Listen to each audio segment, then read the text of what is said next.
আজকে আপনাদেরকে একটা এক্সক্লুসিভ গাছ দেখাবো। ওকে, আমি যে গাছটার সামনে দাঁড়িয়ে আছি এটা মূলত একটা ফলজ গাছ।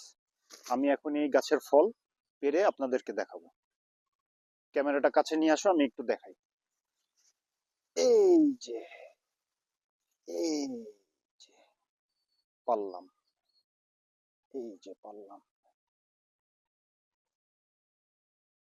এটাকে বলে মালবেরি ইংরেজিতে, আর বাংলাদেশে বিভিন্ন অঞ্চলের মানুষ এটাকে তুত ফল বলে চিনে।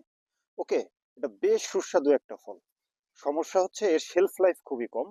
দ্যাট মিনস এই যে যে জিনিসটা পরিপক্ক অবস্থায়, এটা আমি যদি না দেখতাম কালকে সকালে উঠে আর পেতাম না, পড়ে যেত আর পাখি খেয়ে ফেলতো। পাখির প্রচন্ড পরিমাণ কি বলবো, পছন্দের একটা ফল। রেশম শিল্প কিন্তু এই ফলটা খুব কাজে লাগে। ওকে, এটা খুবই স্বাস্থ্যকর একটা ফল। প্রচন্ড পরিমাণে অ্যান্টিঅক্সিডেন্ট রয়েছে, ভিটামিন সিও প্রচন্ড পরিমাণ রয়েছে, এবং আহ, ফলটা আসলে আমাদের, বিশেষ করে আমি বলবো ম্যানকাইন্ডের জন্য, যারা পুরুষ তাদের জন্য একটু বেশি দরকার।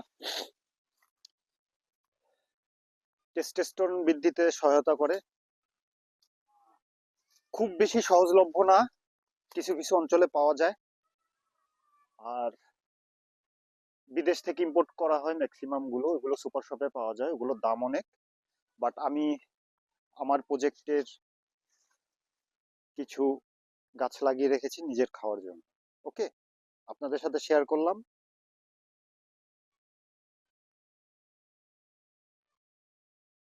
আপনারা সুযোগ পেলে আমার বাগানে আসবেন, ইনশাল্লাহ যদি গাছে থাকে খাওয়াতে পারবো। টাকা পয়সা লাগবে না। আজকে এই পর্যন্তই। ভালো থাকবেন। আল্লাহ হাফেজ।